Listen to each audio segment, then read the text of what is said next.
If not, does everyone approve? Yes, okay. Alexi, your back is turned to me. I'm assuming that's okay. And then on the Liberal side? Yes, we're good? Okay. All righty, agreed. Thank you so much.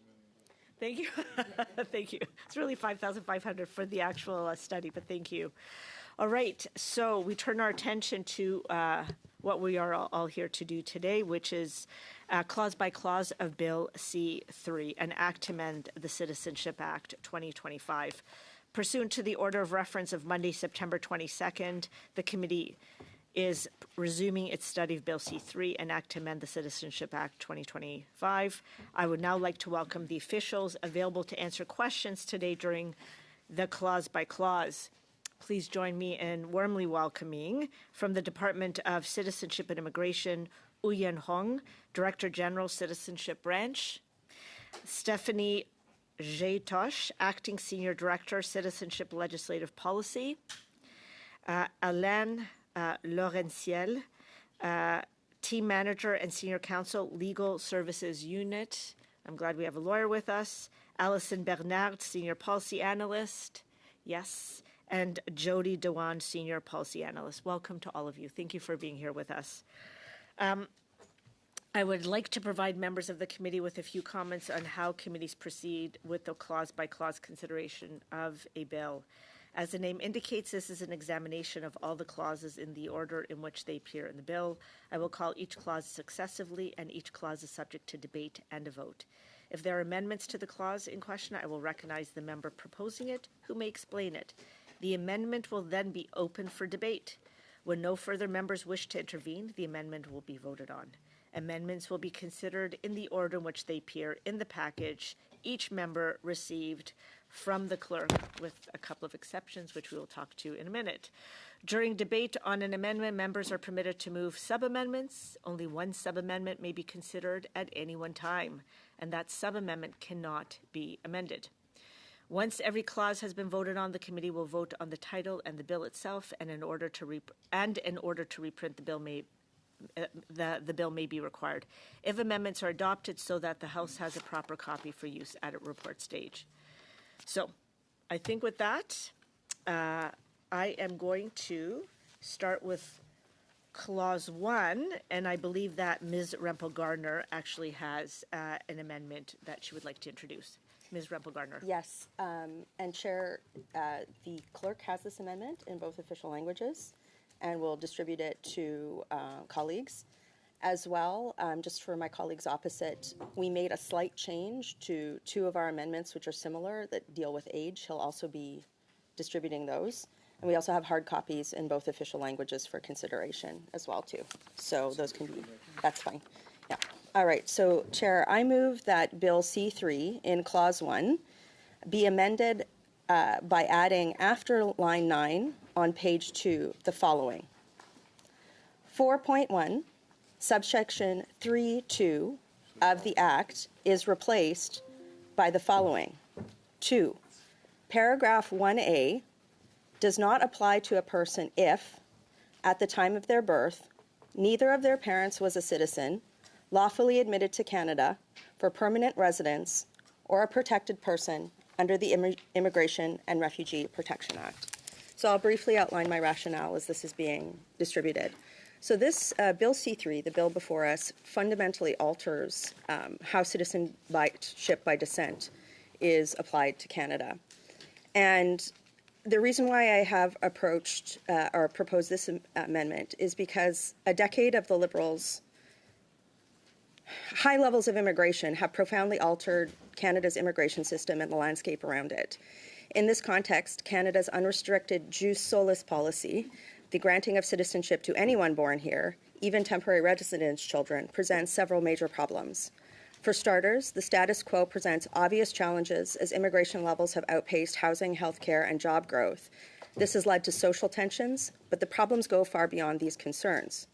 For a decade, the Liberals have operationalized the philosophy of post-nationalism, asserting that there is no shared Canadian identity, while simultaneously bringing newcomers in at a rate where integrating them into Canada's social and economic fabric has become challenging. The result of this coupling of misguided policy and poor management of the immigration system has led to the breaking of Canada's long-held immigration consensus and confusion over the responsibilities associated with Canadian citizenship. Anti-immigrant sentiment is also shamefully on the rise, as Canadians mistakenly blame those who recently came to Canada instead of the Liberal government's abysmally broken post-national immigration system. I'm almost done. These post-national Liberal policies have sent a message that there is no need for Canadian citizens to defend shared Canadian pluralistic values, like freedom of conscience and religion, freedom of thought and belief, freedom of association, and the equality of men and women.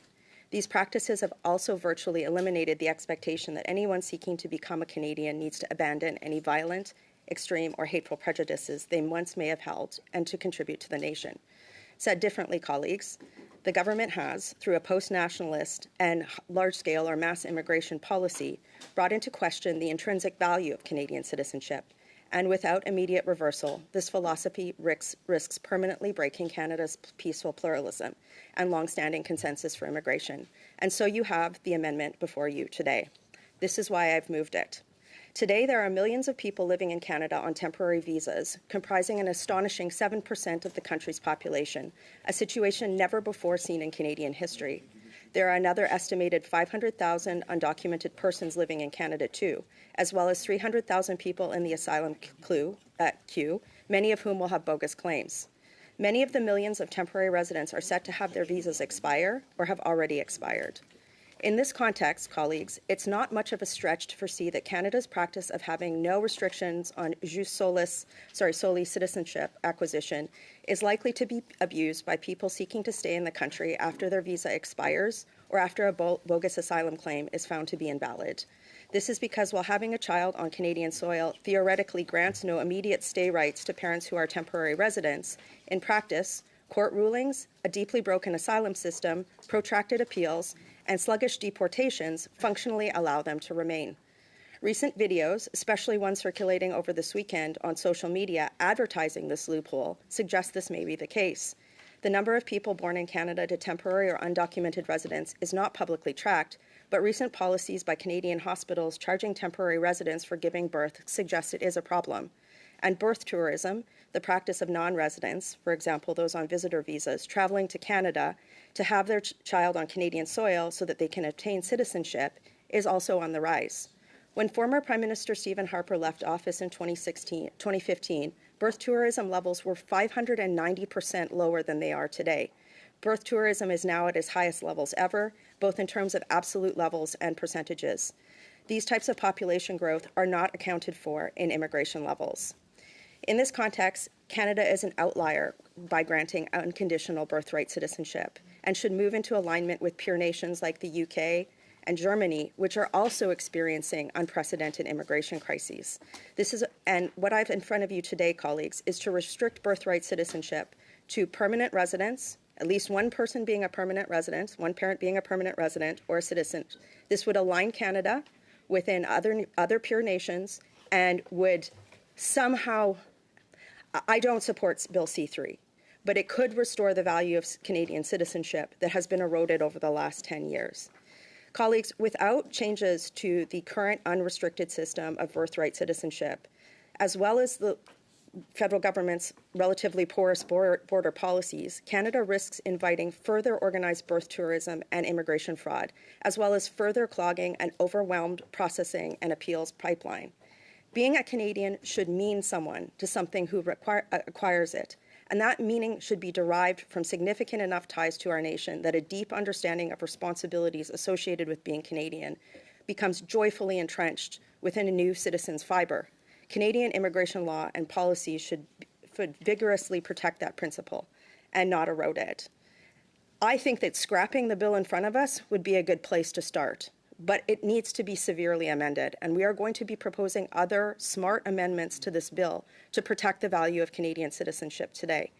But folks, the decade of unfettered mass immigration, the further erosion of the value of our citizenship through bills like this, and an entrenched and operationalized post-nationalist viewpoint from this government has led to a lot of people not understanding what being a Canadian is And frankly, we see that in the Minister of National Identity. The Minister of National Identity said, there's no one way to be a Canadian. He didn't talk about respect for rule of law or protecting democratic institutions. And we have a former Prime Minister who said that Canada is a post-national state. The current Prime Minister only could define Canada as not being American. And if these are the leaders of our country, we have a problem with how we obtain citizenship. So if C3 is to proceed, I believe that we should proceed by restricting birthright citizenship to one parent, at least one parent having permanent residence or citizenship, and move ourselves in alignment with other peer nations. Thank you. Thank you so much, Ms. Rempel-Garner. The amendment is admissible. I just want to mention that to everyone. Monsieur Brunel-Duceppe, c'est à vous. Oui, merci, Madame la Présidente. Thank you, Madam Chair. I would vote against this amendment. This is a principle that we have to keep in our society in Quebec and Canada, and unfortunately, I see a Trumpian idea in this conservative notion. So I want the committee to know in advance which way I was going to vote. Merci. Does anybody else want to address this amendment? We'll be voting against, Madam Chair. We're ready to vote. Okay. No one else wants to speak to this? Great. Okay. So now we move to. We now go to vote on Clause 1. Shall CPC 10.1 carry? Should the amendment carry? Okay. Should the amendment carry? Should we go to vote person by person, or should we do yes or no per side? What do people want to do? It's easier to go. Okay, recorded vote is easier, you guys, so let's just do that, please. Can we please do a recorded vote? So on the amendment proposed by Ms. Rempel-Garner, Mr. Fragiskatos. No. Ms. Soudi. No. Ms. Zaid. No. Monsieur Zubiri. No. Mr. Ma. Yes. Mr. Menegakis. Oui. Mr. Ridicop. Yes. Ms. Rempel-Garner. Yes. Monsieur Brunel-Duceppe.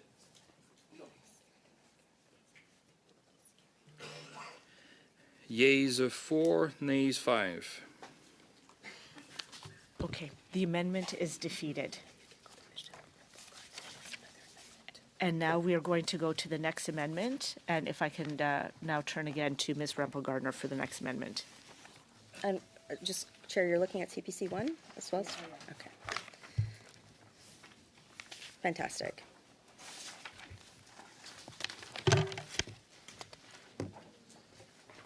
Okay.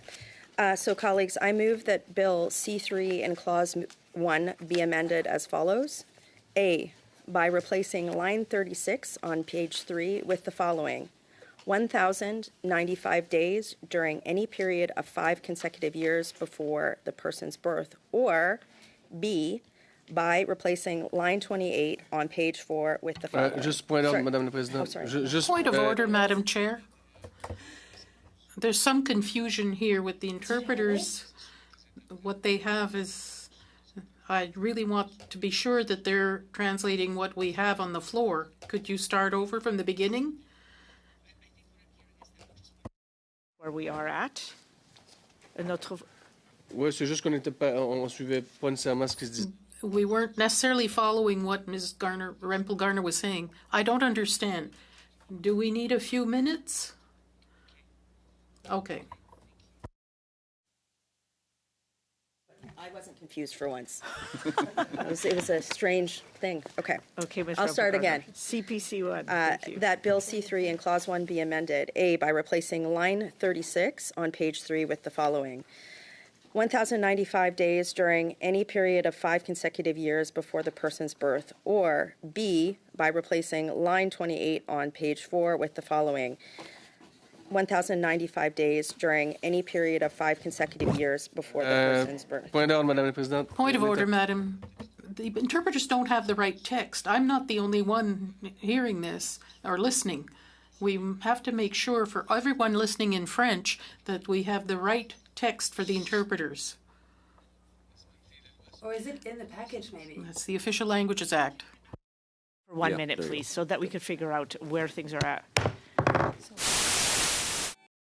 Back in session. And I think that our interpreters are now on side. And we apologize for any inconvenience, and thank you, Monsieur Brunel-Duceppe, for alerting us to the issue. So we are discussing CPC 1. And so, Ms. Rempel-Garner, would you mind starting from the top, please? Okay. I move that Bill C-3 in Clause 1 be amended, A, by replacing line 36 on page 3 with the following: 1,095 days during any period of 5 consecutive years before the person's birth, or B, by replacing line 28 on page 4 with the following: 1,095 days during any period of 5 consecutive years before the person's birth. So briefly, colleagues, the reason for this amendment is to ensure Point that... d'autre, je pense que c'est un point d'autre cette fois-ci. Parce Hold on, que point- sur- I sorry, think is this that- is a point of order. Point of order. Yes, I think it's a point of order. Because in English it says 1,095 days, and what we have in French is 15 days instead of 1,095. That was a substantive translation error. Yes. Okay. Yes, it's a big difference. So shall we officially correct that en français to 1,000? It's okay in the bill. It's okay in the bill. It's just. I did not make that translation, just for the record, but Okay, so I've been assured by our legislative clerk that it is correct in the bill, okay? That is 1,095 en français in the bill. Okay. so that I am, just for clear, we want 1,095 days in any 5 years prior to the person's birth. So the reasons, colleague, for this, in the Citizenship Act, citizenship by naturalization requires this exact provision. And while there has been some assertion that citizenship through unlimited descent, as provided for through Bill C-3, is somehow not immigration, acquiring citizenship should, to maintain the intrinsic value of Canadian citizenship, should require significant ties to the country. The naturalization process, through the existing process set out in the Citizenship Act, defines that by a 3 out of 5 year period. So all we're seeking to do here is harmonize Bill C-3 with what is already in the Citizenship Act for citizenship by naturalization, so that we are not creating 2 classes of citizenship acquisition. That seems inherently un-Canadian to me, and I also foresee legal challenges if there's no harmonization on this component. Also, again, I just want to stress to colleagues, we should be, as a committee, trying to ensure that government legislation protects the intrinsic value of Canadian citizenship. We feel that this requirement, the amendment would strengthen that, but it would also allow for persons to, not be stuck in the country for an extended period of time. There's flexibility if somebody has to go to a funeral or something like that, or an emergency comes up. But there has to be a demonstrated concerted effort to stay in the country over a period of time in order to pass down citizenship. And just, colleagues, I want to remind colleagues that while the courts did make a decision on this, the government chose not to appeal that ruling and then drafted this legislation. The government chose to put this legislation in front of us. So this is an amendment that will harmonize the provisions for citizenship acquisition through C-3 with what is currently in the Citizenship Act for acquiring citizenship through naturalization. We think that that is only fair for other classes of immigrants who seek to acquire Canadian citizenship through naturalization. Thank you. Thank you, Ms. Rempel-Garner. Anyone else want to speak to this amendment? Mr. Fragiscatos. Thank you, Madam Chair. In fact, I'd like to ask officials their view on the consequences of this and what this would, the implications, consequences that even include unintended ones. That's a general question to whoever wishes to take it. Thank you for the question. So Bill C-3, as you know, is written in a way that would allow Canadian parents who gives birth abroad to be able to pass on citizenship to their children beyond the first generation, as long as they can meet a substantial connection requirement of 1,095 days cumulative any time before the birth of the child. It is viewed that with this flexibility, there is recognition that Canadians living abroad can maintain a strong connection to Canada, and have the flexibility to make decisions accordingly for their families, and that by restricting this time frame, you may create a new cohort of lost Canadians. And you may also exclude Canadians who have spent more time than 3 years cumulatively in Canada, but over a longer period of time. Thank you. Mr. Fragiscatos. Go over those 2 points again. A new cohort of lost Canadians. Start there, and then I have a question on what you just summed up there in terms of the time frame and what sounds like an unintended consequence. But begin with this new cohort concern. My apologies, I forgot to turn off the mic there. Thank you for the question. So when we say that potential unintended consequences could lead to the creation of new lost Canadians, is because there are cases whereby children who come back over the years, families living abroad, they have children outside of Canada, and they come back to Canada over the years, visiting grandparents, having connections with their families here in Canada, and they may not spend 1,095 days within a consecutive 5 years. And by putting that tight limitation on them, you may then exclude them from citizenship from descent, or being able to pass on citizenship to descent for their children. And that's what we mean when we say you could create a new cohort of lost Canadian. And with that, Chair, I'll just continue. Legal challenges could potentially arise. Is there a view on how that might be interpreted by the courts? You create a new cohort of of lost Canadians, rather. I would think that this would raise serious legal implications. I mean, it's always open to people to bring a challenge on charter grounds, but the position of the Department of Justice on the bill as it stands now with the requirement is it is in line with the charter. Thank you. Oh, go ahead, please. Oh, okay. On the time frame issue, your second real concern, it sounded like substantive concern. Could you go over that one more time? The difference between what is being proposed and what is in the bill is what's in the bill is any time before the birth of the child. A child who is born beyond the first generation, as long as the parent can meet the substantial connection any time before the birth of the child, versus the qualifying time frame. The proposed amendment is suggesting that the person would have to meet 1,095 days.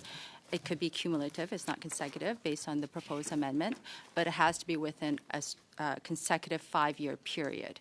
So that can restrict somebody who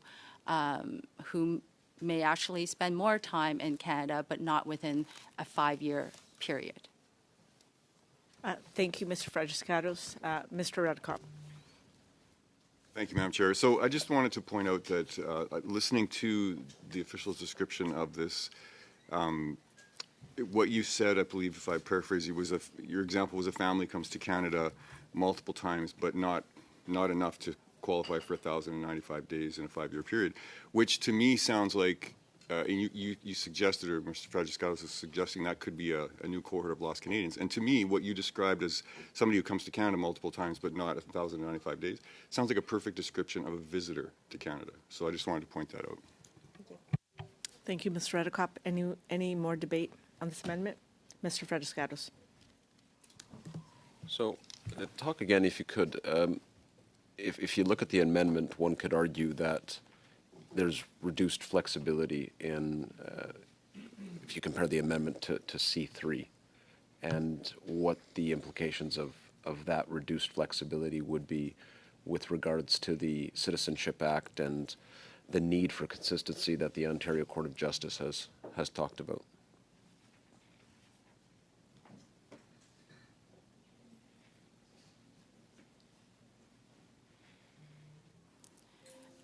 I won't speak to the bureaucrat's decision per se, but from a policy perspective, it was decided that 1,095 days was aligned with the Citizenship Act in terms of how someone could demonstrate a connection to Canada. And given that there are people who, recognizing just the way Canadian families live today, that it was designed in such a way to give them that flexibility to live their lives abroad and continue to maintain a connection to Canada. In your view, does this amendment create a new misalignment, perhaps?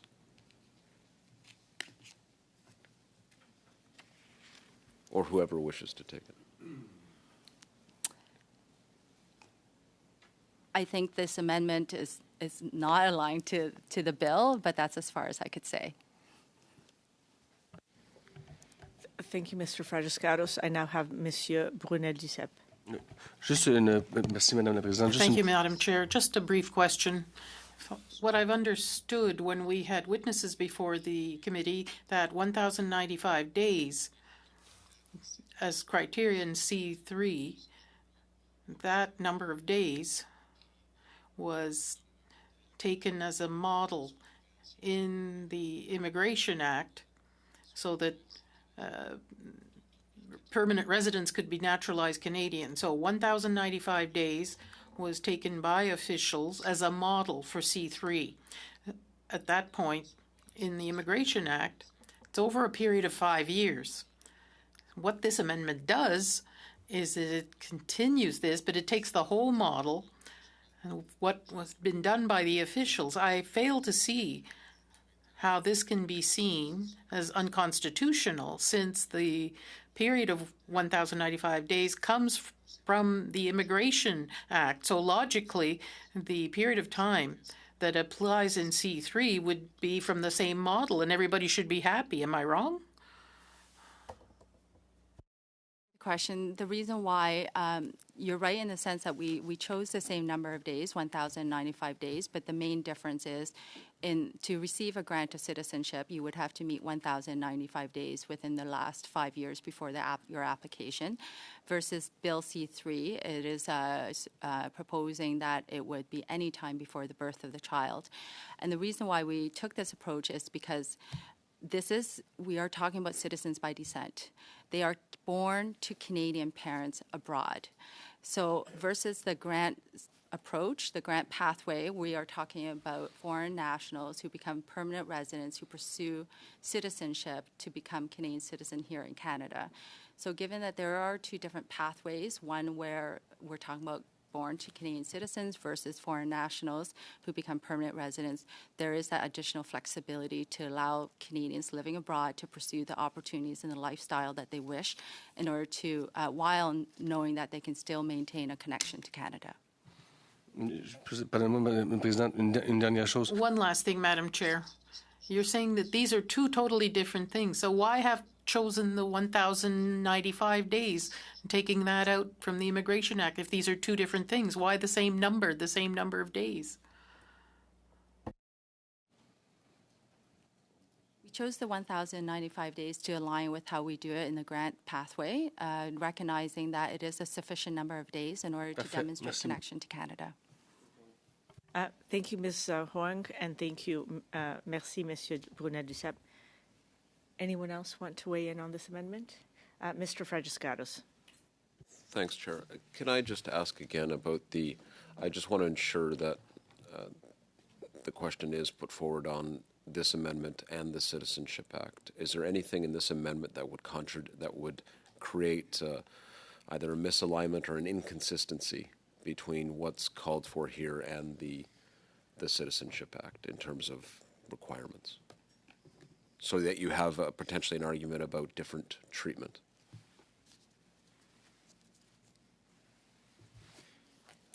We would have to take that back and look into it further. It seems to me that that's a pretty big issue if we pass an amendment that could potentially create an inconsistency. I don't know if colleagues have views that they wish to. We might have some lawyers in the room as well. I think, Mr. Frajascados, I think we already heard that it's constitutional. No, that's not the argument. Okay. My that I'm putting forward, Madam Chair. Oh, perhaps your argument, yes, I understand what you're saying, but my specific question relates not so much to constitutionality as it does to ensuring that there is consistency between the amendment and the Citizenship Act in terms of requirements. Mr. Erskine-Smith, did you want to weigh in? I just had a question because I think Brad made a good point just about examples being illustrative. And so just so I'm clear, if this amendment were passed, say I, born in Canada, lived in Canada my whole life, and then I go off to study, and I study for a period of, say, 3 years abroad, and I meet someone, I have a kid abroad, I wouldn't have then been resident in Canada within a period of 1,095 days over 5 years. Like, walk me through, like, examples like that might be illustrative in terms of, like, people studying abroad, having children abroad, but they've been in Canada their whole life and just passing citizenship on in that context. So the starting point would be that both the parent would have been born abroad, and then you're the next generation that's proceeding to give birth or adopt abroad. Give birth in this situation. The way we have understood the amendment, as long as the individual has spent 1,095 days within any 5-year period, consecutive 5-year period, prior to the birth of the child. Thank you.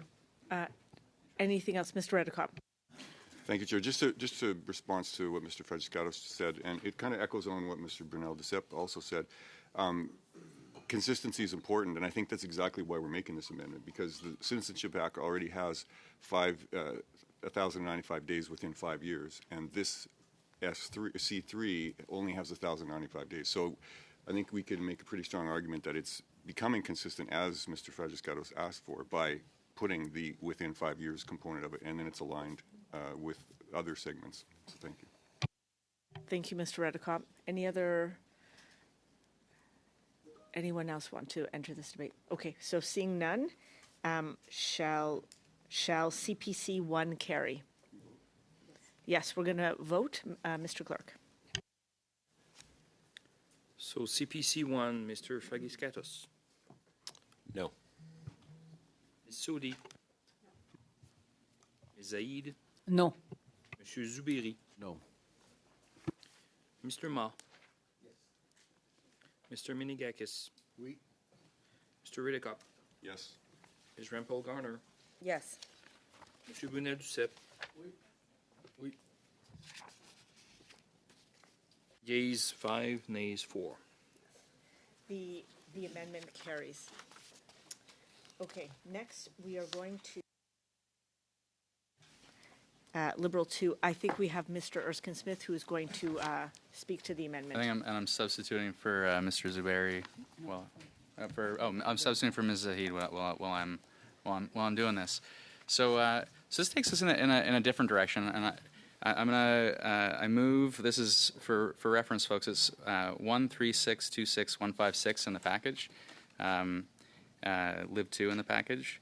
And I move, there's going to be one small change that I make, and I'll explain as I get there. But the Bill C-3 in Clause 1 be amended by adding after line 28 on page 4 the following.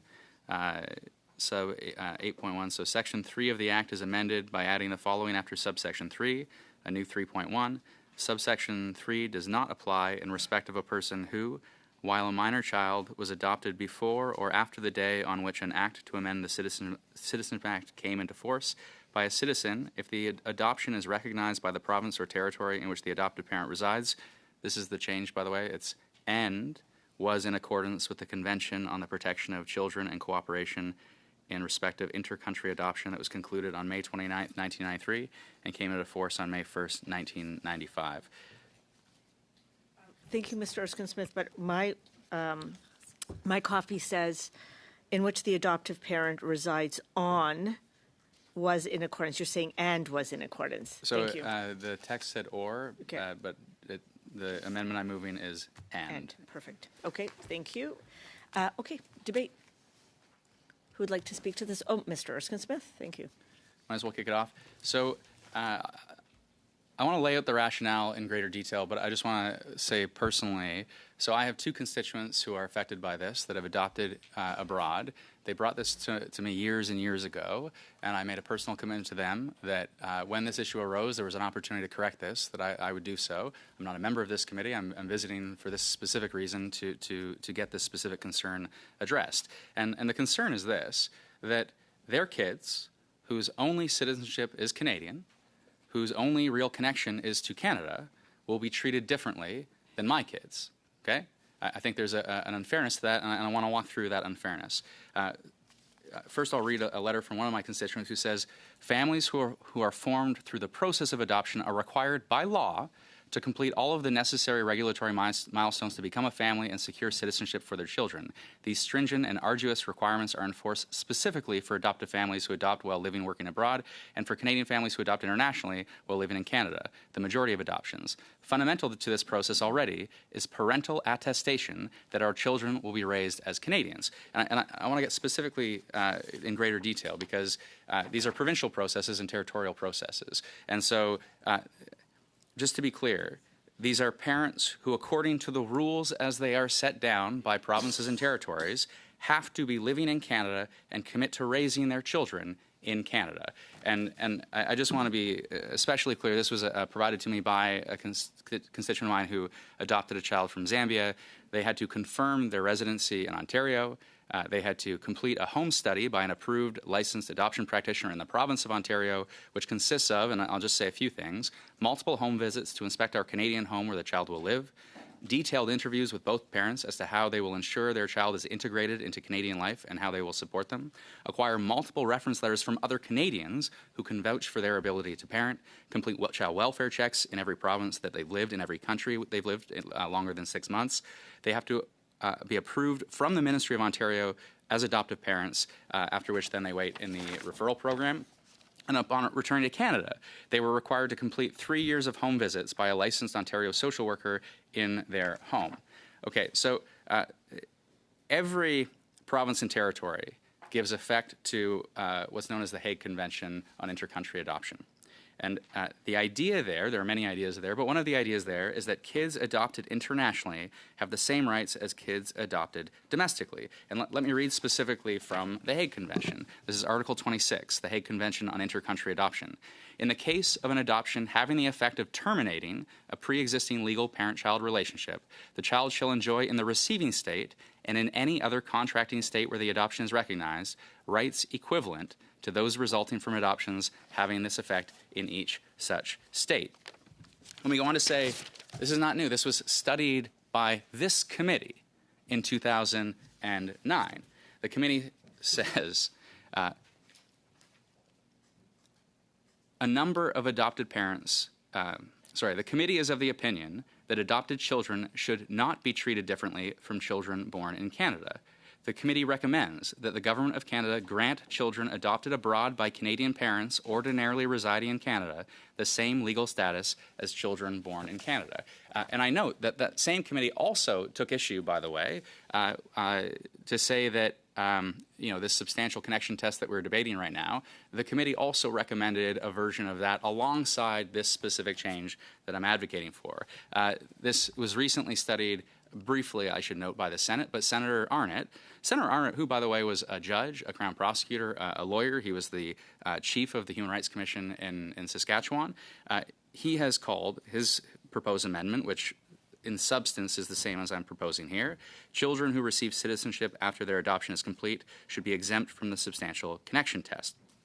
Now, it's not only in Canada where legislators have recommended this, in the UK. So I mentioned the Hague Convention obligates us. We would be offside the Hague Convention should we not adopt this amendment. But the UK and like-minded countries, but I'll zero in on the UK. The UK's rule is if the adoption is made in accordance with the convention, at least one parent is British, and the adopting parent is resident in the UK, the child will automatically become a British citizen other than by descent, which is the same as if they had been born in the UK to a British citizen parent. So again, that's exactly what, if this amendment were adopted, that would be the rule here in Canada.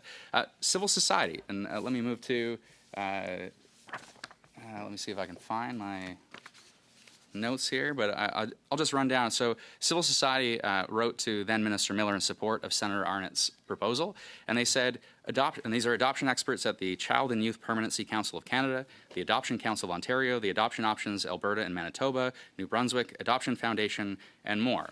And I just want to be clear about the problem that we're seeking to solve through a substantial connection test. The idea, of course, and I actually take the point that Ms. Garner's amendment to make sure there is some stringency to this, right? Where you don't want a situation where you have someone who is born abroad, lives abroad their entire life, has no connection to Canada, and perpetually passes on Canadian heritage. I get that.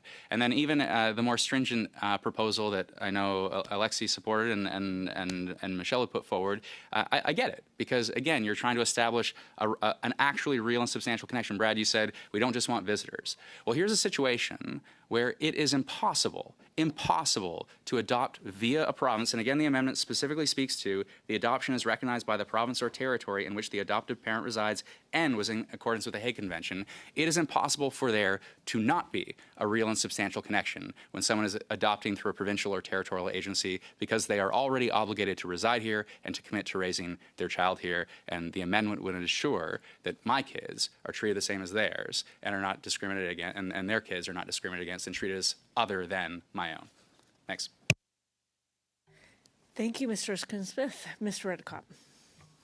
Thank you, Madam Chair. Thank Mr. Erskine-Smith for this amendment.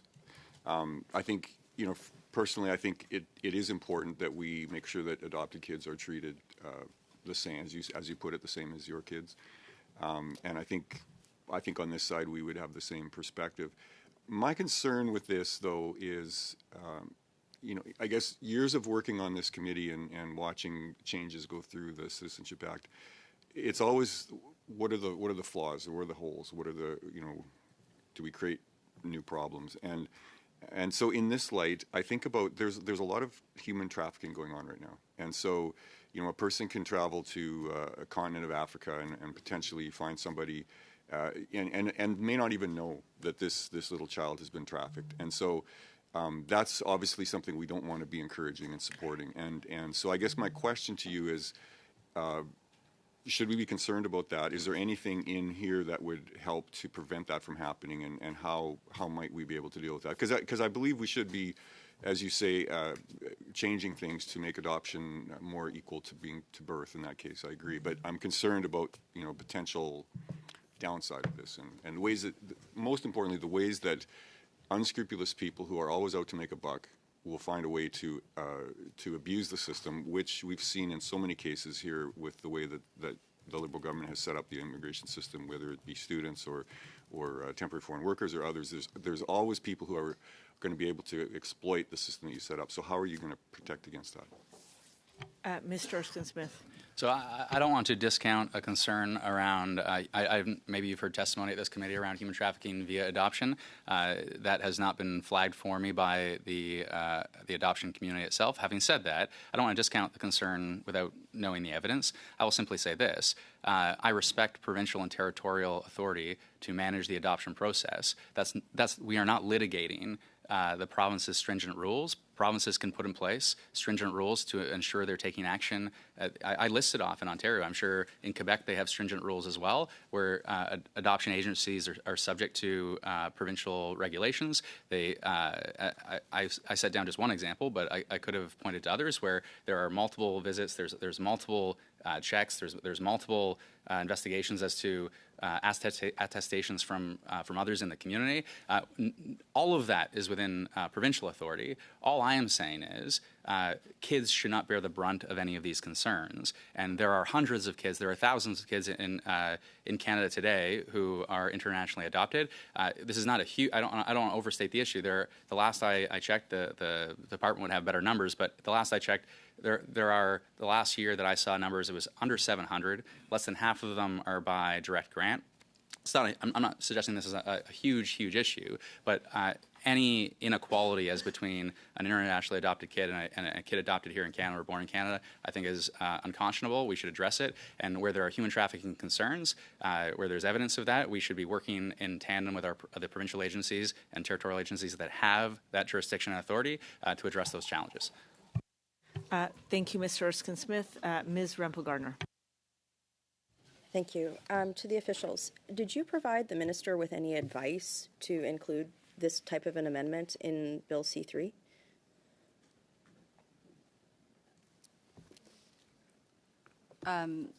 We provided analysis of this amendment, if that answers.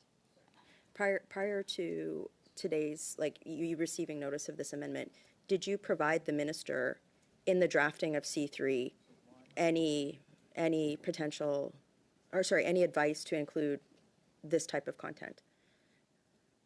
There was analysis in terms of the Citizenship Act and the framework for adoptions.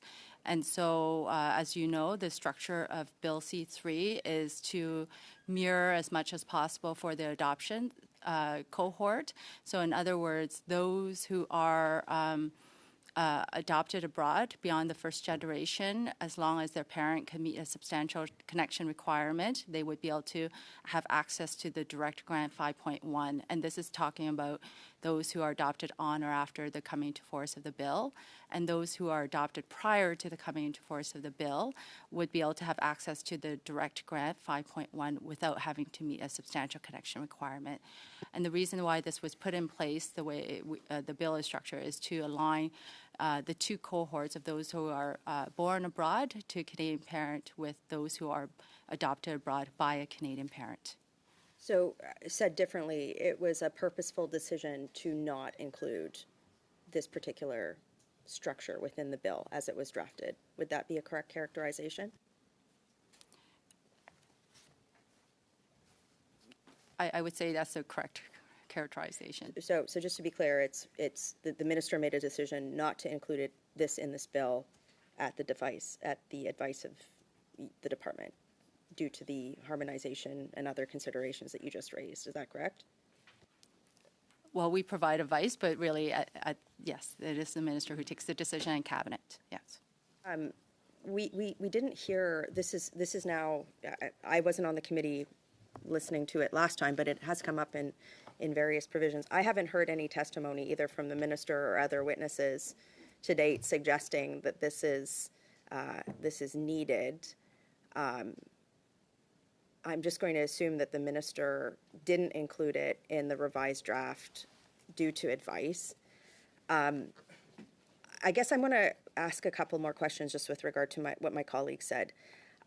We all have, as members of parliament, casework that comes into our office, and the most difficult cases are often adoptions. And they're often, I've had a couple in my tenure as an MP where I've had a couple who have gone abroad to adopt a child. They've worked through what they consider to be legitimate agencies. They've gone through all the processes. And then there's questions about the child's parentage and whether or not the child is who they say that they are, or if they've been, for lack of a better term, trafficked. Those are the most heartbreaking cases because it hurts everybody, right? In those cases, it's very difficult for the minister, for the Canadian government to intervene, because on one hand you have a couple who has formed an attachment to a child, and on the other hand you have a family who's had their child trafficked, and in the middle you have a child. So what I worry about, if we move this with no testimony, the minister hasn't said that this is needed, and essentially outside of the advice of the department, is that we are going to create a potential situation where a child that could be human trafficked might automatically get Canadian citizenship, which creates a very difficult diplomatic situation. Would that be a correct concern to be worried about? So when a parent who is adopting a child access the 5.1 to seek citizenship for that child, the department does conduct an assessment in accordance to the Hague Convention. And part of that assessment is to be satisfied that adoption meets the requirements of the Citizenship Act before the adopted person can become a citizen. So some of those criteria include it being in the best interest of the child, created a genuine parent-child relationship. This was done in accordance to Could I just interject, though? With all due respect, the screening processes within citizenship and immigration lately have been somewhat suspect. I mean, I was just up in the House of Commons talking about a case where a man who was on the UK's registered sex offender list was allowed into Canada. I think that this potentially just granting Canadian citizenship to automatically, without hearing the minister and knowing that there are significant screening processes in CIMM, within the Immigration Department right now is a concern. I don't have confidence that the department can manage these situations and that there could be a diplomatic situation. And the other thing for colleagues, just to say, is we have not had the minister or other witnesses speak to these very real concerns here. I think that if the member who is, I appreciate him being here and taking interest in the bill, who is, not a permanent, doesn't come to all the meetings, would like to put a private member's bill for, or make these cases with GAC officials, with international adoption agencies, looking at these harder cases and trying to figure out safeguards, I would be open to that. But I think that trying to amend a bill where there could be significant consequences outside of the advice that the department provided to the minister, and after the minister made a decision not to include this, is problematic. So I understand where his heart is at, but I think it probably would be prudent for members on this committee to take a step back, ask for a bit more information, and perhaps he should table a private member's bill to this regard as opposed to moving it at committee here. Thank you. Thank you, Ms. Rempel-Garner. Thank you, Ms. Hoeing. Monsieur Brunel-Duceppe. Thank you, Madam Chair. I have two brief questions for the officials. Do we have a figure about how many people this could affect if we were to adopt this amendment? I will then pass it to officials because it is tracked. International adoptions are tracked. They were higher in 2010, and as I say, the last year that I saw, I think it was 2022 or 2023. We're talking it was under 700. The number that I saw, and less than half were by direct grant, which is really what we're talking about here. And I just want to emphasize that because Ms. Rempel-Garner is seeking to basically litigate inter-country adoption wholesale. That's not what it is, because what we're talking about is there's an argument that because human trafficking might be part of inter-country adoption, therefore what we shouldn't do, and because let's talk about what we're actually doing. There is already citizenship that is granted to kids who are adopted. That's not what we're talking about, right? So the concern that there's some automatic granting of citizenship to the adopted kids themselves, that already happens once they go through the rigorous steps and I've outlined some of them. That's not what we're litigating here. What we're arguing about here is the rights of those children, whether the children themselves are treated as fully Canadian to then pass their Canadianness on to their kids. That's what we're actually litigating here. And why, of all the concerns, if you got concerns about human trafficking, why impose the punishment on the kid who the only life they know is Canadian? That is bonkers to me. And the last thing I'll say is, for someone who just overruled officials with an amendment that I actually think makes some good sense, the idea that that the officials' advice here should be tantamount, should be paramount in all that we listen to. Let's listen to the adopted, the families who are directly affected here. Let's listen to, and yes, Parliament has weighed in on this. This committee weighed in on this in 2009, as I mentioned, after studying the issue. I encourage, if you want me to pass around the committee report, I'm happy to. But this has been studied by this committee. There is no reason we should differentially treat kids who are subject to international adoption. They are as Canadian as the rest of us. Thank you, Mr. Erskine-Smith. We're going back to Monsieur Brunel-Duceppe, who had two questions. Please go ahead. My question is a simple one. I find it unfortunate that this has become a debate like this. Both members of Parliament are acting in good faith. Nobody should attack anybody else on this issue. I think Ms. Rempel-Garner is acting in good faith, has a big heart. She's thinking about certain children who are victims of human trafficking. I don't think it's proper to criticize her. So why didn't the government propose this in C-3 directly? We're looking at the amendment. I think the Conservative question is a legitimate and good one. And my first question is about the number of people affected. Is that the correct number the member told us? 700 people who might be affected if this is adopted? Please, order, please. Okay, Ms. Hong. I have statistics that for the last 5 years, out of a total of 3,440 individuals who were adopted as minors, 2,055 of whom were adopted in Canada, like meaning the parents were residing in Canada, which is the cohort that Mr. Erskine Smith is referring to. Et si on adoptait And if we were to adopt this amendment, would the adopted child have to respect the same number of days, that 1,095 days, in order to pass down citizenship, or am I misunderstanding the amendment? Specific amendment, when we looked at it, as currently drafted, this amendment would actually have no effect because in actuality, it would not apply to anybody. The amendment modifies subsection 3.3 of the Citizenship Act. That part of the act refers only and specifically to citizens by descent and not adopted citizens. However, the proposed amendment only refers to and only affect minor child adoptees. So in other words, any person who is an adoptee citizen is not subject to subsection 3.3, which only applies to people who are born citizens by descent. Therefore, the amendment is contradictory and would not have any effect since it cannot apply to anyone. There is a presumption that legislative provisions must have meaning. Intentionally amending the Citizenship Act to introduce a provision with no effect could have unpredictable and unintended consequences. Si vous permettez, c'est sûrement If moi you'll qui... allow me. I probably expressed myself badly. This is all very complicated. I'll try to simplify my question as much as possible. If we adopt Mr. Erskine Smith's amendment, will the children concerned by Mr. Erskine Smith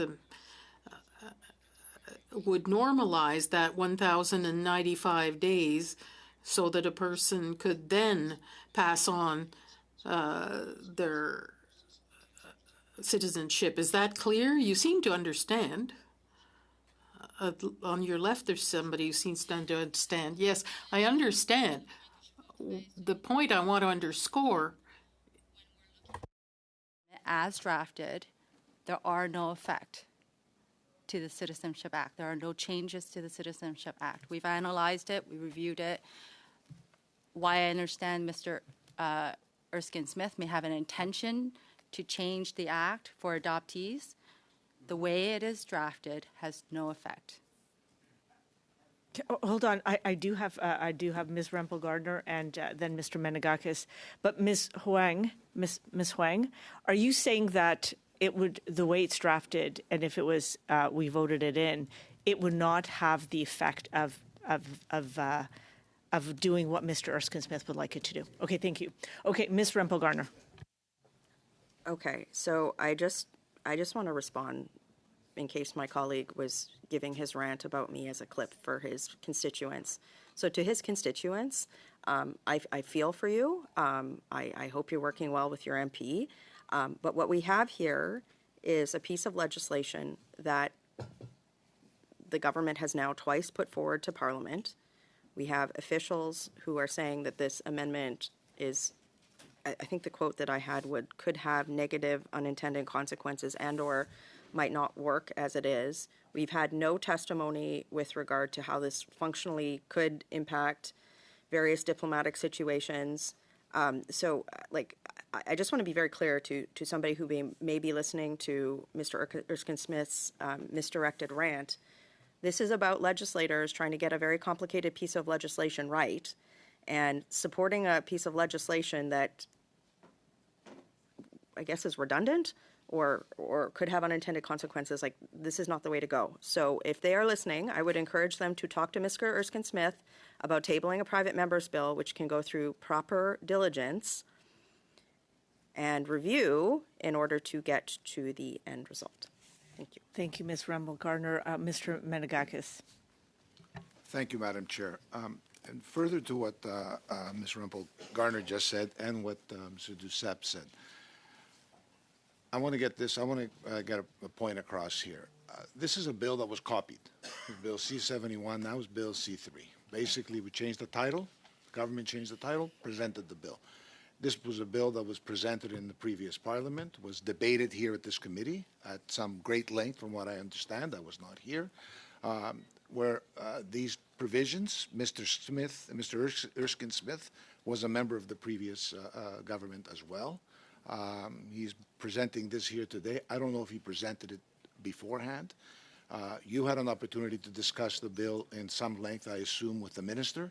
The minister did not deem it necessary to implement this particular amendment as a change to the bill that she copied, she cut and pasted. You have just testified before us that this bill will affect absolutely this amendment to the bill will affect absolutely no one. So I fail to see the benefit of even discussing this any further. This is a non-amendment. If Mr. Erskine Smith, and I agree with Ms. Rumpel-Garner, feels so inclined to make this it's a very important issue for him, and to perhaps make it his private member's bill and speak to his government to somehow get on the order paper to ensure that he has an opportunity to do that, he can do that. But to just simply come here and posture for the sake of just perhaps who's listening for something that will do nothing to help the people that he is referring to, doesn't appear to make any sense to me. Would you care to comment on that, or is that a fair assessment?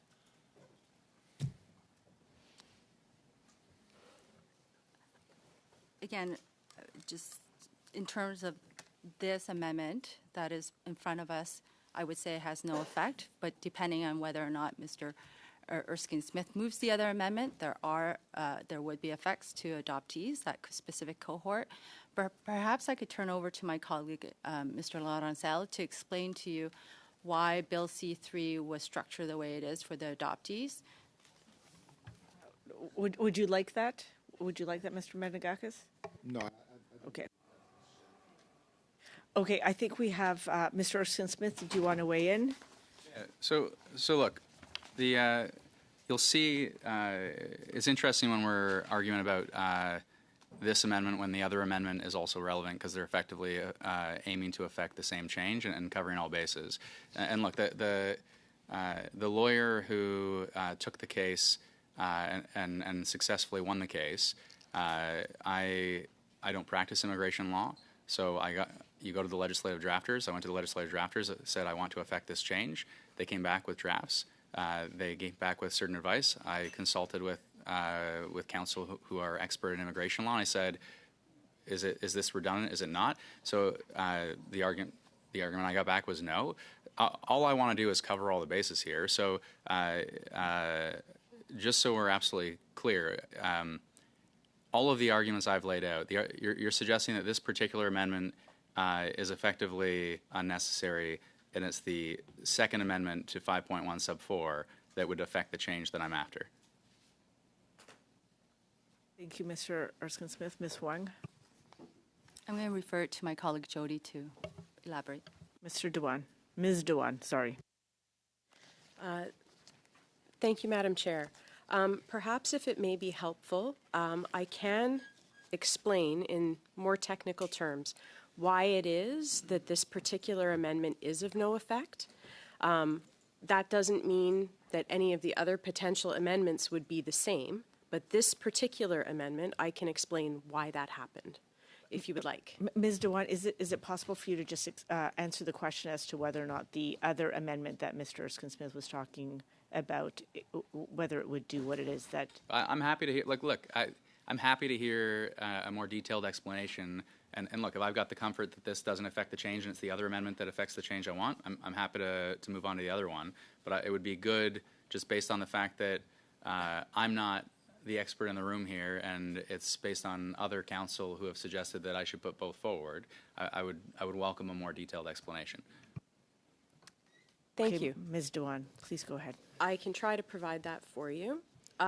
So as the amendment is drafted, It proposes to remove mention of paragraph 3(1)(c.1) from two places where it appears in clause 1 sub 8 of the bill. Paragraph 3(1)(c.1), which it is proposing to remove, describes. No. Oh, I'm That's not looking the at the wrong one. amendment. Sorry. That's not the amendment we're talking Okay, about. I can still explain. The amendment we're talking about is the one that effectively says subsection 3, subsection 3 Yes. does not apply Yes. to internationally adopted kids. Right. Okay. Yep. So what this amendment would do is it adds a new subsection to the Act that appears to have intended to exclude parents who were themselves adopted from being affected by the first generation limit, which is described in subsection 3 sub 3 of the Act. In cases where their adoption was recognized by the province or territory in which their adoptive parent resides or was in accordance with the Hague Convention. However, as currently drafted, the amendment would not have an effect because it cannot apply to anyone. Subsection 3(3), as amended by Bill C-3, refers only and specifically to persons described under paragraph 3(1)(b), which is people who were born outside of Canada. The proposed amendment specifies that it would only affect or refer to a person, quote, a person who, while a minor child, was adopted as a citizen. So the reason why this is contradictory is any person who was adopted as a minor child and became a citizen cannot, by definition, be described in 3(1)(b) of the Citizenship Act. Those people are described, if adopted and they get the 5.1 grant, as citizens under 3(1)(c.1). Or, if they naturalize and get a regular minor grant of citizenship, they're described under section 3(1)(c).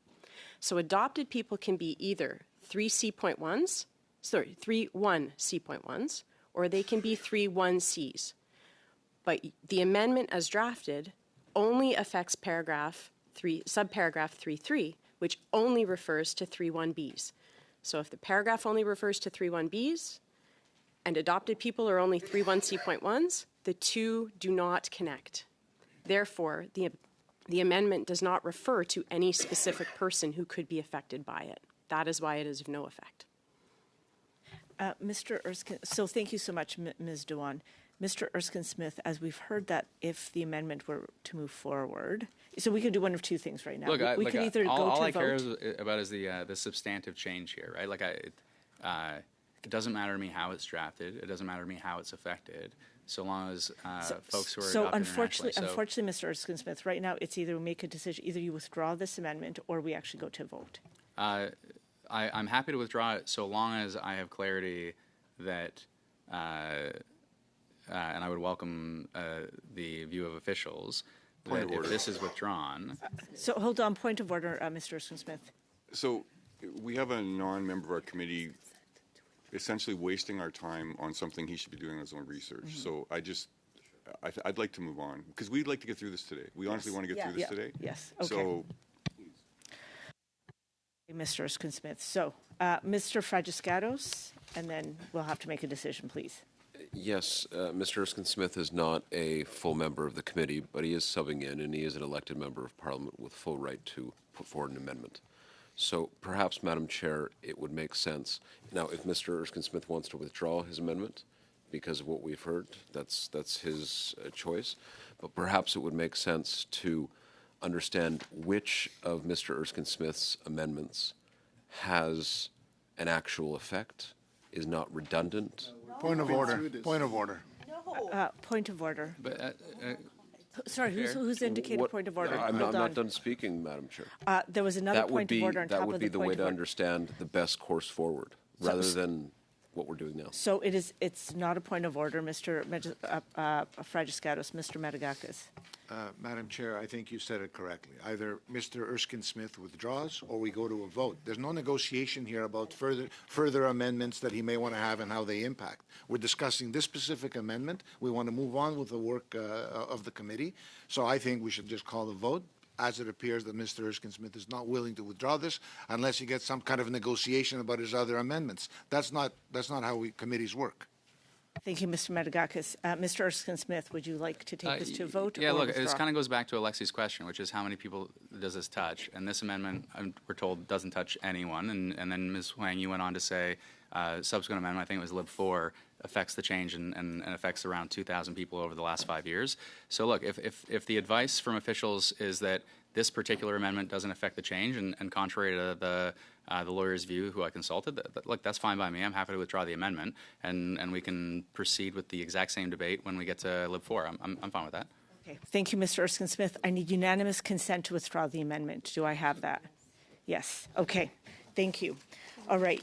Next, we are on to the new version of CPC 2, which for our interpreters, it is version 136-35396. And I am, again, I'll say it again, 136-35396, CPC 2. Who would like to speak to this motion? Ms. Rempel-Garner. Thank you. Okay. So colleagues, you will have received this via email, and I do have printed copies in both official languages at the front if you need them.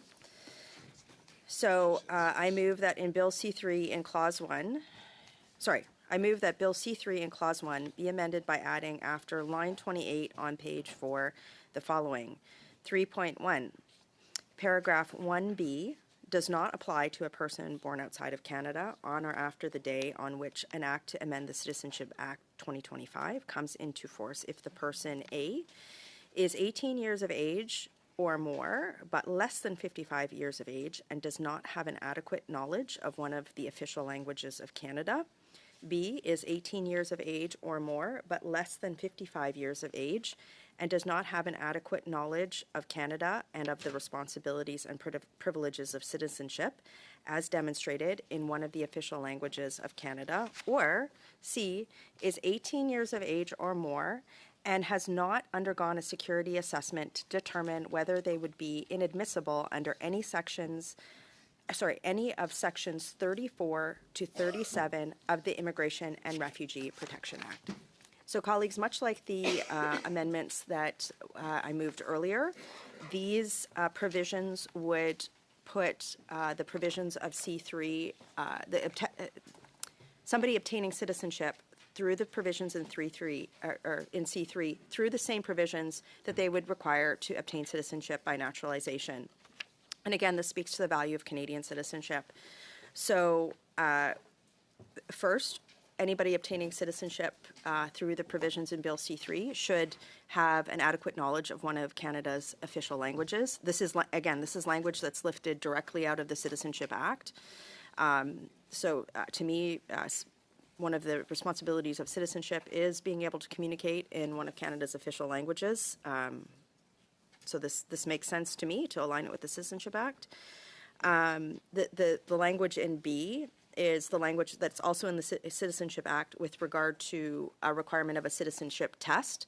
It seems unfair to me that somebody obtaining citizenship through Bill C-3 would not have to go through the same process of citizenship tests that somebody obtaining citizenship through naturalization would go through.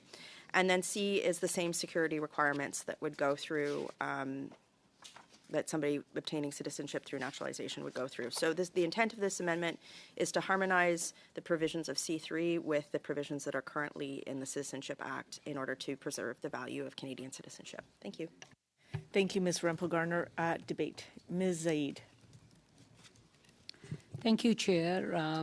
Just some concerns I would have with this amendment is that I worry about the intent of some of these conservative amendments, which seem to seek to add conditions to birthright citizens.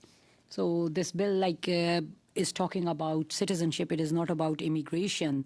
Some birthright citizens would be subjected to language tests or knowledge tests or have other conditions placed on their citizenship, while others do not.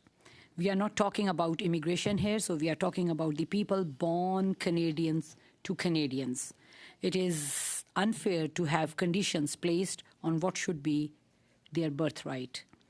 This seems to be a return of two tiers of Canadians. The Conservatives tried to create that, was soundly rejected by Canadians back in 2015. And to quote a former Prime Minister, a Canadian is a Canadian is a Canadian.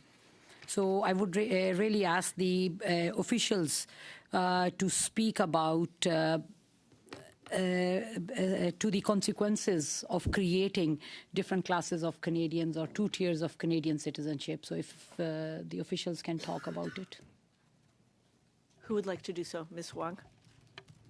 Thank you. So as you are well aware, Bill C-3 is about Canadian citizens by descent, and they are born Canadian. So they derive their status from their Canadian parent. And these people are Canadian, they become citizens at the moment of their birth, automatically by operation of law. So imposing language proficiency and knowledge requirements, as well as security requirements, as conditions of either acquiring or maintaining, retaining their citizenship status as proposed by this amendment would be impossible to operationalize, as such status is conferred by operation of law at the moment of their birth. Furthermore, there is, from a technical perspective, there is reference to inadmissibilities in IRPA, which under the Citizenship Act, we do not have IRPA sections. We have our own prohibitions that are different from inadmissibilities, because IRPA is about foreign nationals, while Citizenship Act is about people acquiring citizenship. So in addition to the impossibility of being able to operationalize these requirements, it could lead us down a path of actually creating more lost Canadians, which is the reason why we're here today. The bill is to restore citizenship to lost Canadians, and with this type of requirement, we could potentially create another cohort of lost Canadians. Thank you, Ms. Wong. We have Mr. Fragiscatos. In fact, I think the point has been dealt with. I wanted to ask about basically the same question that Ms. Saeed said, so we're fine. Ms. Rempel-Garner. I just wanted to tell colleagues that we will have amendments, another amendment later, which will address some of the operationalization components of this. So I don't think it's not. I think impossible is the wrong word. But do you have an amendment to this amendment, or do you just want to? Okay. No, it's in order. All righty. So any other debate or on this? If Mr. Fragiscatos. So is the Conservative position then that they understand that this amendment's problematic, but they will support it anyway because there's another one coming that will fix it? Why not just fix it now? Does anybody want to respond to that? Okay. Any other further debate? Ms. Zaid. So my question, like same on what my colleague MP Fragiscatos said, that like does the Conservatives think that yes, really with these amendments, it will create 2 tiers of citizenship, and Canadian is a Canadian will not imply? That's why they want to bring some amendments to it? So, Ms. Zaid, you're asking that of our Conservative colleagues? Okay. Does anybody want to respond to that? Okay. Any other debate? If not, then shall CPC 2 carry, which is the new version 136.35396? Shall we have a vote? Yes, a vote, Mr. Clerk. So CPC 2, Mr. Fragiscatos. No. Ms. Zodi. No. Ms. Zaid. No. Mr. Zuberi. No. Mr. Ma. Mr. Menegakis. Yes. Mr. Riddicup. Yes. Ms. Rempel-Garner. Yes. Monsieur Brunel-Duceppe.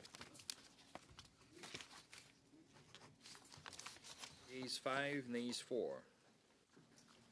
Okay, the amendment carries. Now, shall clause 1 as amended carry? Shall we go to a vote? So,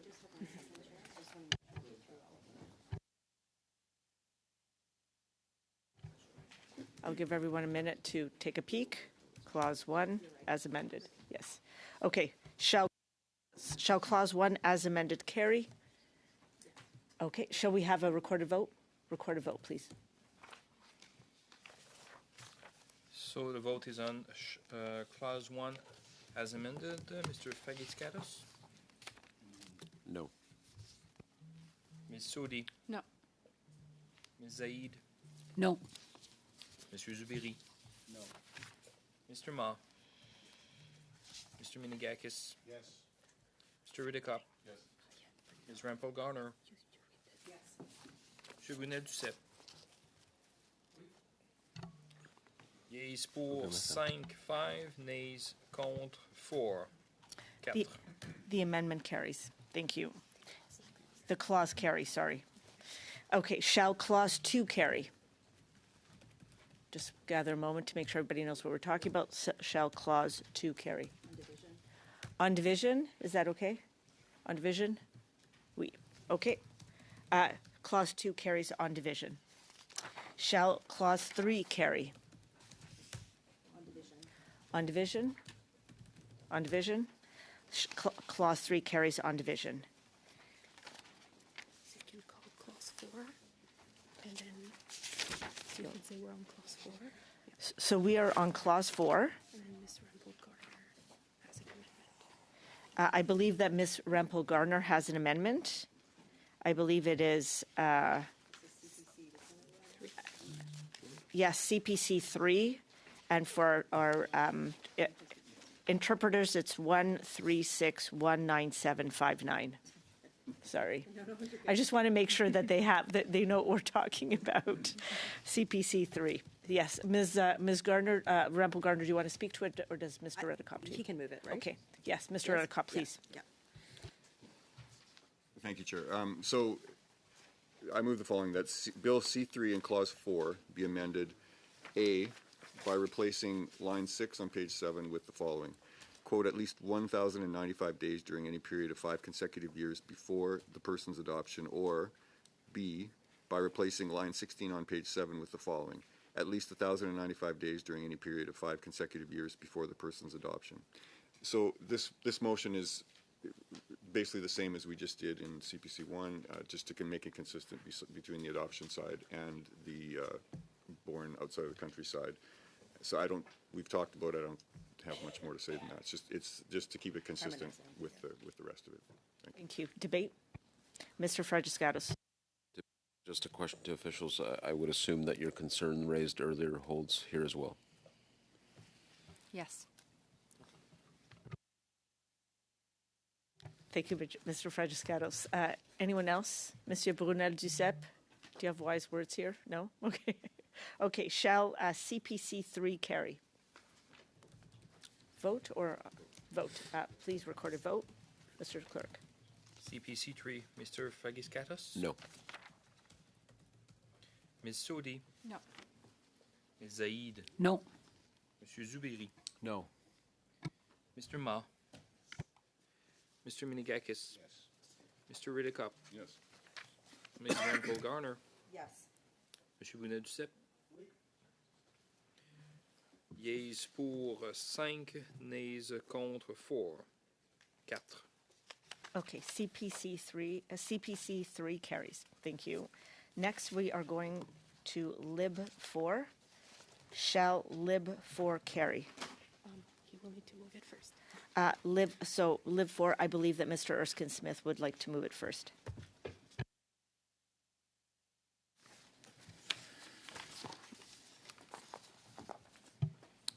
Okay, here we go again. Deja vu. This, as previously debated, I'll just move and we'll get into it. But Bill C-3 in Clause 4 be amended by adding after line 16 on page 7 the following. 4.1, subsection 4 does not apply in respect of a person who, while a minor child was adopted before or after the day on which an act to amend the Citizenship Act came into force by a citizen if the adoption is recognized by the province or territory in which the adoptive parent resides and was in accordance with the Convention on the Protection of Children and Cooperation in respect of Inter-Country Adoption that was concluded on May 29, 1993 and came into force on May 1st, 1995. Thank you. Mr. Smith, do you want to speak to it? I just want to pick up where we left off with Alexi's question because I just want to make sure I've got this absolutely clear in my mind. The problem that I articulated in my initial remarks, the problem I'm aiming to solve is not in relation to kids who are adopted. 5.4 speaks to kids who are, 5.1 sub 4 speaks to kids who are adopted, and that's fair. But the problem I'm trying to solve here is those then adopted kids, when they have kids outside of the country, are treated differently. And so, just to be crystal clear here, this amendment will solve that problem. An adopted kid, internationally adopted. Your advice before was my previous amendment would have no effect. But the problem, as I articulated, the problem I'm trying to solve is a kid who's adopted through an intercountry adoption becomes a citizen of Canada through direct grant, and then themselves has a kid elsewhere, right? So not adopts a kid elsewhere, but themselves has a kid elsewhere. They are going to be able to pass their citizenship on directly if this amendment is passed. Is that the advice? Right. I see a head shaking, and that's my concern. So anyway, if you could answer that question, please. Ms. Huang. Perhaps what I could do is just give you our interpretation of what. No. I want an answer to that specific question. Mr. Erskine-Smith, let's have. I don't want an interpretation of this. I have a specific problem I was aiming to solve. My previous amendment was aiming to solve that as well. I want an answer as to whether this amendment solves that specific problem in your view, because you said previously the amendment would affect no people, and this amendment would affect people. But just so we're crystal clear, what I'm aiming to solve is someone who's adopted through an intercountry process as a Canadian citizen through direct grant, and then themselves has a child abroad, if they're going to then not be subject to the substantial connection test if this amendment passes. Is there anyone who can respond to that?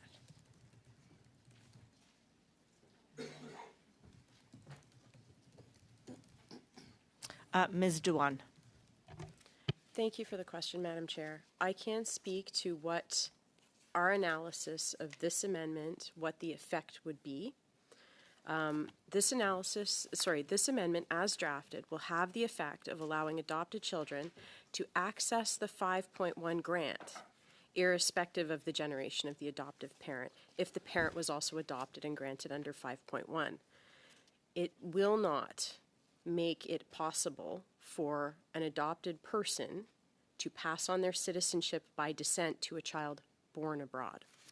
In other words, hold on, let her finish. Thank you. Sorry. Prospective adoptive parents, if they themselves were adopted, will not be subject to the first generation limit at all, and therefore not the substantial connection requirement, and will be treated the same as if they were born or naturalized in Canada, for the purposes of accessing the 5.1 grant for future children adopted abroad. I understand that because it's relation to adopted children. But now, your previous advice was that the previous amendment would affect nobody. It was of no force and effect, effectively. That was your advice to parliamentarians across the aisle and myself. But Nathaniel, not me, the example kid from Zambia, if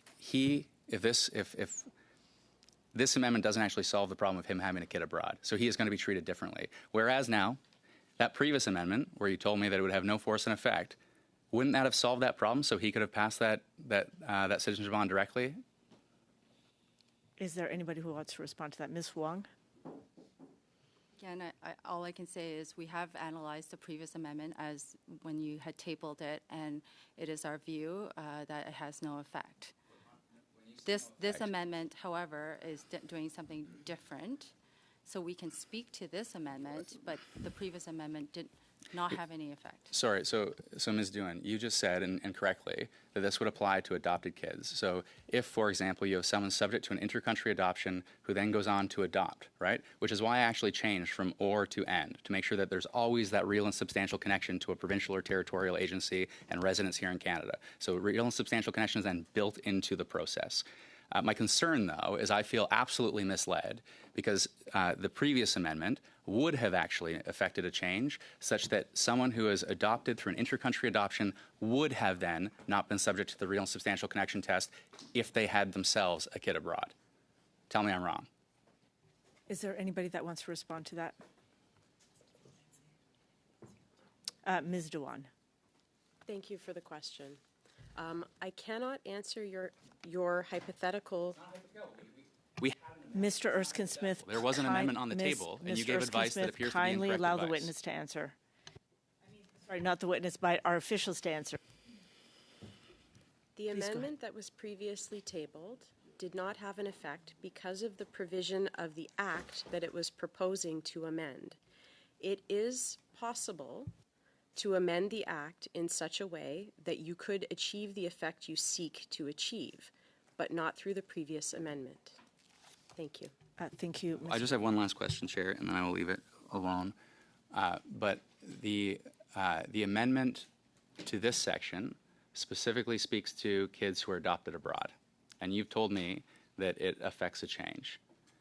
The previous amendment spoke to kids born abroad, and the exact same language affecting the exact same change, and honestly, it would have, I feel entirely misled at this point, because it would have affected that child who, growing up and has a kid abroad, would then not have been subject to the substantial connection test had that previous amendment passed. So it would have actually affected real life people. Anyway, we're not going back. I don't expect I'm going to get unanimous consent. I expect this will get litigated again. But I don't even know what to say about the advice you previously gave this committee.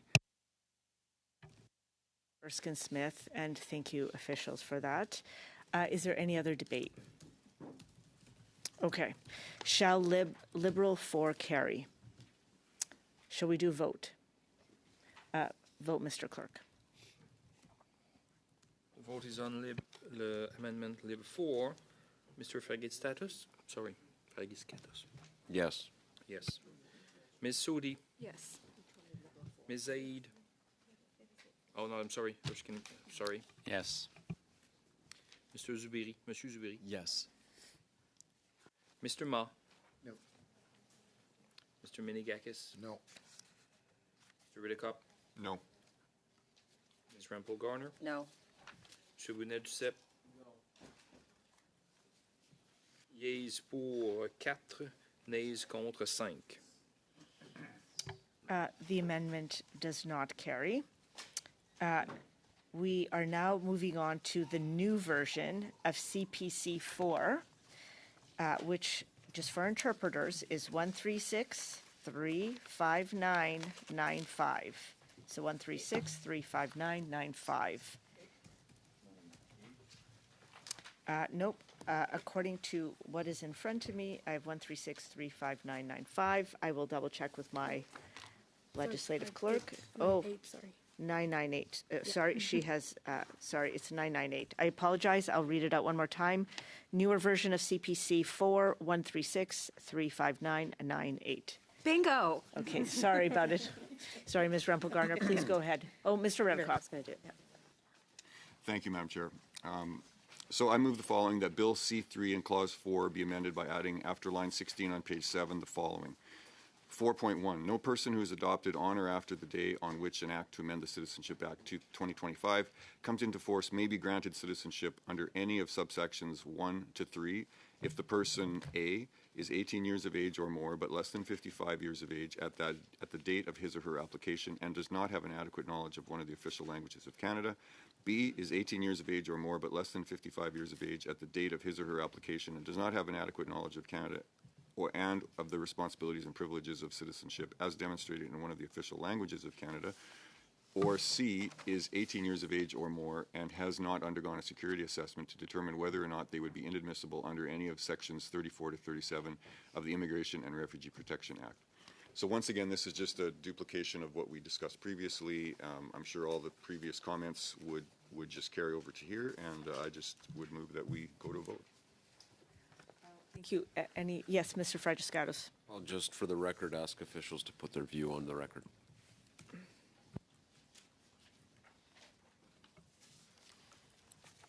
So as drafted, this amendment appears to cause the testing and assessment requirements to apply to all those who access the 5.1 adoptions grant in the first generation and beyond, so not just after the first generation. So the new subsection would have the effect of, in order to access the direct grant of citizenship for adoptees under Section 5.1 of the Act, persons age 18 to 54 for the first two requirements, language and knowledge, and anyone 18 or older for security clearances, so on or after, born on or after, adopted on or after the Bill C-3 is in force, would be required to demonstrate adequate knowledge of one of the official languages of Canada, demonstrate adequate knowledge of Canada and one of the responsibilities and of the responsibilities and privileges of citizenship as demonstrated in one of the official languages of Canada, or undergo a security assessment to determine whether or not they would be inadmissible under any of the sections 34 to 37 of the Immigration and Refugee Protection Act. So I would say similar concerns from the perspective of while this is a grant, so it is different.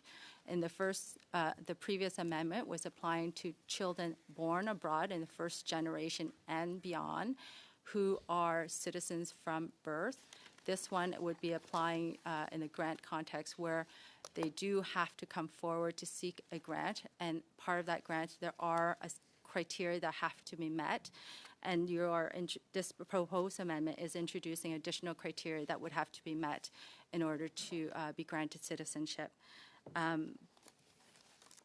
Similarly, the same concern as we had mentioned earlier, it is introducing sections 34 to 37 in IRPA, which in the Citizenship Act, there is no reference to inadmissibilities. It is referring to prohibition, so whether or not someone would be prohibited to obtain citizenship. So it is introducing, linking the two acts together. Thank you, Ms. Wong. Anyone else? Any other questions? If not, we will go to vote. Shall CPC 4 carry? Mr. Clerk. CPC 4, Mr. Fragiskatos? No. Ms. Sodi? No. Ms. Zaid? No. Monsieur Zuberi? No. Mr. Ma? Mr. Minigakis? Yes. Mr. Ridicop? Yes. Ms. Rampel-Garner? Yes. Monsieur Bonnet-Duceppe? Yeas pour 5, nays contre 4. Thank you, Mr. Clerk. CPC 4 carries. Next, shall Clause 4 as amended carry? Who would like to speak to it, if anyone? Or just vote? I think we could just go straight to vote. Mr. Clerk. So Clause 4 as amended. Mr. Fragiskatos? Yes. Ms. Sodi? Yes. Ms. Zaid? V. Monsieur Zuberi? Yes. Mr. Ma? Mr. Minigakis? Yes. Mr. Ridicop? Yes. Ms. Rampel-Garner? Yes. Monsieur Bonnet-Duceppe? Carried. Clause 4 as amended carries. Thank you. Shall Clause 5 carry? Oh. Sorry. Clause 4 as amended carries. Thank you. Shall Clause 5 carry? Mr. Redicop. We have CPC 5, which I believe is in clause 5. After. We have that in the new clause afterwards, so Okay. after this. Okay. Is that okay? That's according to my recommendation of our legislative clerk. We do this Clause 5, and then the new clause comes up. So there's no amendments in clause 5? Okay. Yeah. Sorry. Okay. So right now, it's Clause 5. I just want to make sure everybody is aware of which clause we're talking to. Mr. Fragiskatos, you have a question? I was going to say there's no amendments in clause 5? Okay, just to be clear. No. Okay. Shall Clause 5 carry? On division? Alexi? On division? Clause 5? You look troubled. Oui, ben, je croyais qu'il y avait un amendement des conservateurs. I thought there was a conservative amendment to Clause 5. Okay. Monsieur Brunel-Duceppe, okay. So Clause 5 carries on division. Okay, now we have a new clause, CPC 5, and that's a number? Yep. Okay, so it's for our interpreters, 136-20196. Who would like to speak to it? Mr. Redicop. Thank you, Madam Chair. So we have concerns about the ability, the transparency, and having having some numbers. And so I make the following motion. That Bill C-3 be amended by adding after line 2 on page 8 the following new clause. 5.1, the Act is amended by adding the following after Section 26. 26.11, within 3 months after the end of each fiscal year, the minister must prepare a report for the previous year that sets out the number of persons who became citizens as a result of the coming into force of an Point act. d'ordre, Madame la Présidente. On va donner une chance à... Point of order. Let's give the interpreters a chance. Start over because they didn't have the right document for those listening to us. The millions of people listening to us. C5, again, it is 136-201-96. Okay. So just wait a second and then... Get the thumbs up from the interpreters Okay. first. Thank you. Okay, Mr. Redekop, I got it. Do we? Okay. All right. Here we go. So I move the following. That Bill C-3 be amended by adding after line 2 on page 8 the following new clause. 5.1. The Act is amended by adding the following after Section 26. 26.11. Within 3 months after the end of each fiscal year, the minister must prepare a report for the previous year that sets out the number of persons who became citizens as a result of the coming into force of an act to amend the Citizenship Act 2025, their countries of citizenship other than Canada, if any, their most recent country of residence, and the provisions of this act under which they are citizens. 2. The minister shall cause the report to be laid before the House of Parliament on any of the first 15 days on which that House is sitting after the report is completed. So, this is about accountability, it's about transparency, just so that we have a sense, so the Parliament, the people of Canada have a sense of how many people have been affected by these changes. We think it's important that that information is made public. We asked just today a numbers question on a different issue, and so they're common things that are asked and required. And so we feel that this would be very helpful information and should be something that could be doable by the department. Thank you. Thank you, Mr. Redekop. Anybody want to comment on this? Mr. Fragiscatos. It's to officials, obviously. If there's concerns or objections, please put them on the record. So again, just want to emphasize that Bill C-3 is about Canadian citizens by descent, and they are born Canadian. And the government of Canada has not tracked births abroad since 1977. As such, it's not possible to accurately state how many persons will, through operation of law, become citizens as a result of the bill. Further, not all individuals who become citizens as a result of the bill will seek a certificate of citizenship known as the proof of citizenship. So introducing this reporting requirement would require the government to implement a mechanism for Canadian citizens to register the birth of their children outside of Canada, which will place an additional burden on Canadians and the government. However, unless such a registration or some other interaction with the department with respect to this cohort is mandatory, the data collected by IRCC would not be accurate when we table such a report.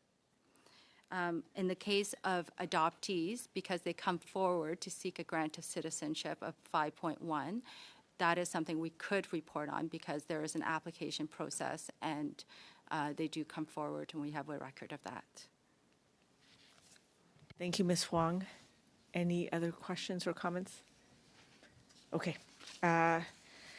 Shall CPC 5 carry? Sorry, yes, CPC 5 carry. Yes. Vote, Mr. Clerk. Yes, Mr. Fragiscatos? No. Ms. Soudi? No. Ms. Zaid? No. Monsieur Zubiri? No. Mr. Ma? Yes. Mr. Minigakis? Yes. Mr. Ridicott? Yes. Ms. Rampel-Garner? Yes. Monsieur Bounet-Duceppe? Yeas pour 5, nays contre 4. 4. Okay. Clause CPC 5 carries. Thank you. Now we are on Clause 6. Who would like to speak to CPC 6? Okay, Mr. Redekop. Thank you, Madam Chair. Now, this gets back to what my colleague... Just point of order. Sorry to cut my colleague off. We are on reference number 13627040. Okay, we have the thumbs up. Perfect. So this is in relation to what my colleague, Ms. Rempel-Garner, spoke about. There are some operational things that need to be done, and this is one of the things that is required. And so I move the following. Subsections 27(1) of the Act is amended by adding the following after paragraph C. C.01.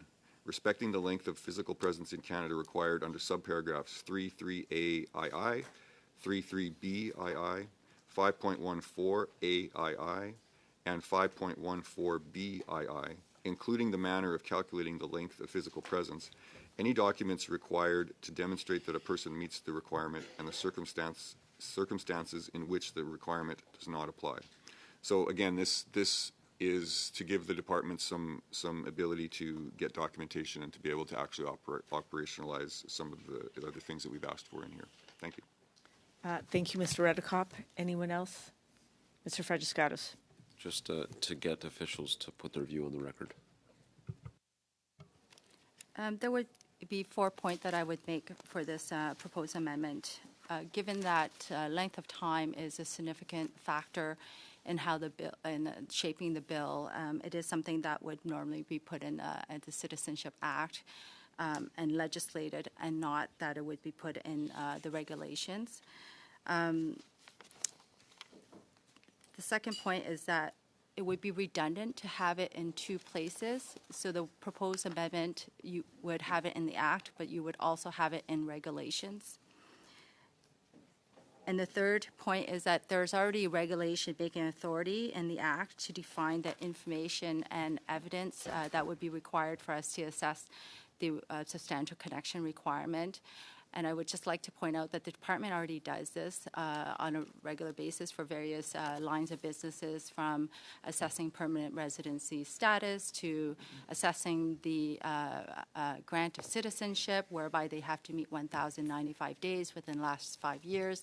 We also do this through the interim measure, whereby they have to, for those born on and after December 19, 2003, they would have to demonstrate a substantial connection to Canada 1,095 days. So the department already has a lot of experience and is doing this already, and we have processes in place. So the last point is that by putting this into the regulations versus operational guidance would make it quite restrictive in terms of giving us the flexibility to assess the requirement. Wong. Okay. If there's no other comments, shall CPC 6 carry? Mr. Clerk. Mr. Fragiskatos. No. Ms. Sodi. No. Ms. Zaid. No. Monsieur Zuberi. No. Mr. Ma. Mr. Minigakis. Yes. Mr. Redekop. Yes. Ms. Rempel-Garner. Yes. Monsieur Bonnat-Duceppe. Oui. Yeas pour 5, nays contre 4. Then CPC 6 carries. Thank you, Mr. Clerk. Next we go to Clause 6 as amended. Shall Clause 6 as amended carry? Mr. Clerk. On division? Oh, no, we'll do a vote. Vote. Okay. Mr. Clerk. Wrestling his papers. Trying to look cool, calm, collected.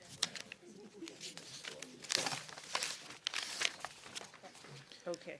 Okay, so Clause 6, right? Yes. Okay. It's Clause 6 as amended. Okay. So, Mr. Fragiskatos? Yes. Yes.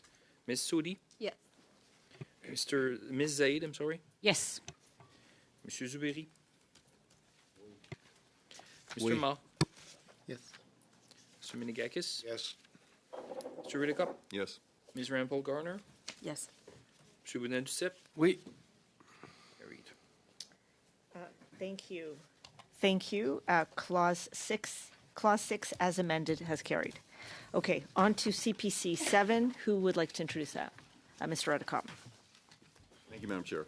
I move the following, that Bill C-3 be amended by adding after line 13 on page 8 the following new clause. 6.1, the Act is amended by adding the following after Section 27. 27.011. Within 3 months after the end of each fiscal year, the minister must prepare a report from the previous year that sets out the number of persons in respect of whom the requirement to undergo a security assessment under paragraphs 3.1c or 5.1, 4.1c was waived and the reasons for which it was waived. 2, the minister must cause the report to be laid before each House of Parliament on any of the first 15 days on which that House is sitting after the report is completed. So once again, this is about transparency, and in particular, this is about granting citizenship by exemption to the security screening, including the amount of exemptions and the reasons used. We think it's important for Parliament to know how the minister is using the powers that they have, and this should accomplish that. Thank you. Thank you, Mr. Redekop. Mr. Fragiscatos. Yes, if officials could put their view on the record. The two previous substantive amendments, which I know you changed, so I don't have the exact number, but the ones related to security assessments for both those born abroad in the first generation, plus those who access the direct grant of adoption 5.1 in the first generation. The way it is written, it seeks to add these grounds to undergo a security assessment. They do not set out any authority to waive inadmissibilities. So the purpose of this amendment, in other words, to require a report on the number of times these inadmissibilities have been waived and the reasons for their waiver, appears to be moot. Thank you, Ms. Wong.